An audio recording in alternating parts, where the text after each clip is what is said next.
Gite takka takka sila mootummaa keessa seenuu wadhee hin jaabe. Dhugaamo dhugaatti seeru. السلام عليكم ورحمة الله وبركاته.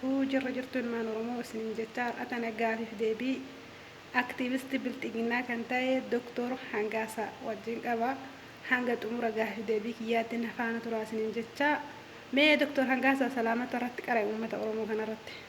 السلام عليكم ورحمة الله وبركاته. أبليك يا خسلامة خد الدنيا رجل تنودينو أبليك يا خورمو أكن كريستيانا في واقع فتا وندي خيسنو.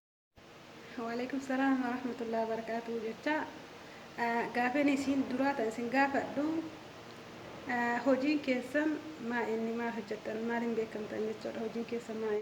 Dia ada invite share goda khanis nurat ada kabu asal kayaknya nih egal like sudah break. Share like. Taran alo tabra me haye acharati gafi birasin gafada. Yeroo amma tanatti waldhabdeen isin jidduutti uumamee jetti oduuni wanni kun akkam dhugaadha wanti immoo seenuftan illee jedha namni tokko doktor Hangaasan seenayeetiin jira baatti badhaadhinaa kana deeggaruu isaarratti jedhanii mee kanarratti Gite takka takka sila mootummaa keessa seenuu wadhee hin jaabe. Maaliif lugaama na qabuun fadhu an mirgaan fadha an bilisa ta'ee waan fadhee dubbachuun fadha lugaama ammoo Kuteetu maan dubbadha jechuun balaan feetaa buutu ansabaaf hin qabsaa'e. Ansabaaf dhaabarraas hoggansarraas ansabaaf hin qabsaa'e.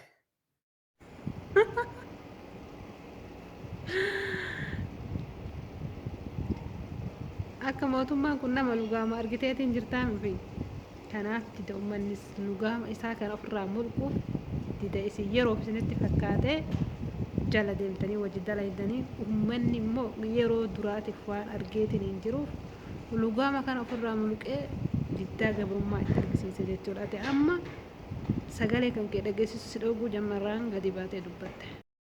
Doktor Hangaasaa mootummaan amma aangoorra jiru kun sirrii jira jettanii jala yaatan moo wanti irraa itti gaabbitan wanti jiru jira? Hayyee Doktor Hangaasaa mootummaan amma biyya bulchaa jiru kun uummatarra rafaa jira moo hojiitti jira jettanii yaaddan? Amma rafiitii inni dhiyoo tana booltajjii irratti lafarratti namni waan tokko dubbataatiin ture isin hoo yaadni keessan maa inni sirrii jira moo sirrii hin jiru? Siif maali mootummaan nuufoo maali? Uummanni kun si maali nuufoo maali? Egaa riba feeta kennini riba liqimsii galii manarraa fi aangoorraa bu'i. Ka aangoodhaan hojjetee uummata tajaajilu uummataaf haa dhufu. That is our request. Sani ka uummataaf hojjetu aangoorratti haa dhufu. Sin fakka. Hayyee mootummaa kana keessa maal faatu deemaa jira maaltu jira waan beeturra waan tokko. Guyyaa eeggachaa jirra isiniifin saaxiluu ta'a. Diigamuu paartii bilxiginnaatiif itti gaafatamaa eenyuuni? Kabajamoo obbo Taayyee Dandaannaa. Miidiyaan mootummaa hoo maalitti jira?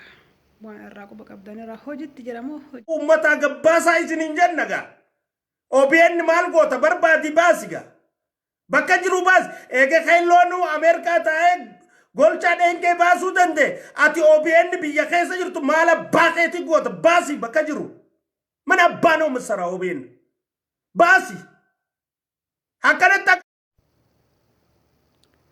Hayyee asirratti immoo Jawaar Mohammed maal jedhamee ibsa asirratti Jawaar Mohammed baase duraan baase jechuudha.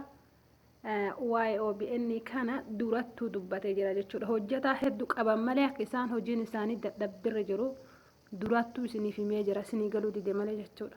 Mee asirratti Jawaar Mohammed maal jedhaa yaada isaa dhaggeeffannee walitti dachaa. Dhugaasa guddaan qabnu diriirfannee akka dureessaa jireenya jiraanne malee dureessaa miti dhugaa isinitti hima. Hojjetaa 36 qaba kana manuu baattanii OBN 680 qaba.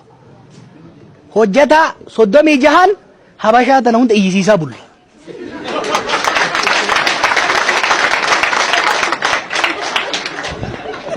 Maali beeytu? Hagwata gushiyannee deeqifanna kanuma diina arsa beeyta. Maal wanni ani isinii godhu maal seetan? OMN irratti OMN akkanuma sobanii maallaqa irraa fudhatanii. Maallaqa hin qabnu wanni nu qabnu maali? Beekumsa hin qabna, teknooloojii hin qabna, sabboonummaa hin qabna, dandeettii. Hayyaa makkam godhuuf deemtarre warra akkatti isin tararaa jiru kana maal godhuuf deemtan gara dhumaatitti jechuudha. Maaliif maalirra jirtanii akkam godhuuf yaada qabdanii. Ganamarraa na dhageeffadhu qaana buunee tokko isaanii haqaa uteenyaa jechuudha. Qaldeellam. Ni wallahi jedh dhugaa jettaan. والله العظيم الكريم قبري تينسني خخدا قبري بورو أب ربي درت الأبتشو تيسني